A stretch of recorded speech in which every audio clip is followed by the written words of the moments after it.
കരട് voter പട്ടികയിലുണ്ട്, 2002 voter പട്ടികയിലുണ്ടായിരുന്നു, 2025 voter പട്ടികയിലുണ്ടായിരുന്നു. അങ്ങനെയുള്ളവരെ പോലും അൺമാപ്ഡ് ആയിട്ട് കണക്കാക്കിയിട്ട് രേഖകൾ ചോദിച്ചുകൊണ്ടിരിക്കുകയാണ്.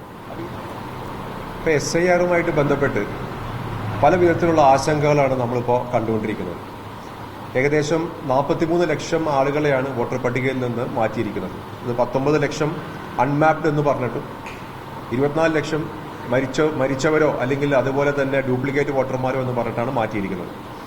ഈ 19 ലക്ഷം അൺമാപ്ഡ് എന്ന് പറയുന്ന ആളുകൾ എന്ന് പറയുന്നത് ഇലക്ഷൻ കമ്മീഷനെ സംബന്ധിച്ച് തന്നെ നമ്മളുടെ ഇവിടുത്തെ വോട്ടർമാർ തന്നെയാണ് എന്ന് അവർ സമ്മതിക്കുന്നുണ്ട്. പക്ഷേ അവര് SIR പൂരിപ്പിക്കുമ്പോൾ ഉണ്ടായ എന്തെങ്കിലും ചെറിയ രീതിയിലുള്ള പ്രശ്നങ്ങൾ കൊണ്ടാണ് അവർ അൺമാപ്ഡായി മാറിയിരിക്കുന്നതാണ് അവർ തന്നെ പറയുന്നത്.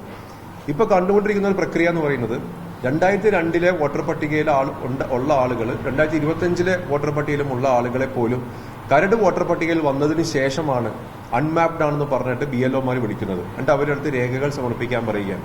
അപ്പോൾ ഇത് വളരെ ആശങ്കാജനകമായിട്ടുള്ള ഒരു സാഹചര്യമാണ് ഉണ്ടാക്കിയിരിക്കുന്നത്. കാരണം കരട് വോട്ടർ പട്ടികയിലുണ്ട്, 2002 വോട്ടർ പട്ടികയിലുണ്ടായിരുന്നു, 2025 വോട്ടർ പട്ടികയിലുണ്ടായിരുന്നു. അങ്ങനെയുള്ളവരെ പോലും അൺമാപ്ഡ് ആയിട്ട് കണക്കാക്കിയിട്ട് രേഖകൾ ചോദിച്ചുകൊണ്ടിരിക്കുകയാണ്. അപ്പൊ ഇതാണ് ഇന്ന് മെയിനായിട്ട് നമ്മൾ മുഖ്യ തെരഞ്ഞെടുപ്പ് ഓഫീസറുമായിട്ട് ചർച്ചയിൽ വന്നത്.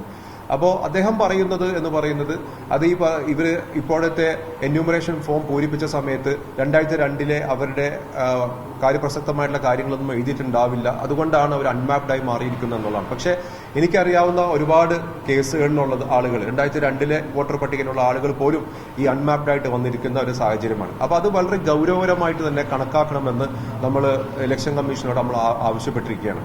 അപ്പൊ അദ്ദേഹം അതിനെക്കുറിച്ചിട്ടുള്ള കാര്യങ്ങൾ ചോദിച്ചറിഞ്ഞതിന് ശേഷം അതിന് പരിഹാരം ഉണ്ടാക്കാം എന്നാണ് പറഞ്ഞിരിക്കുന്നത്.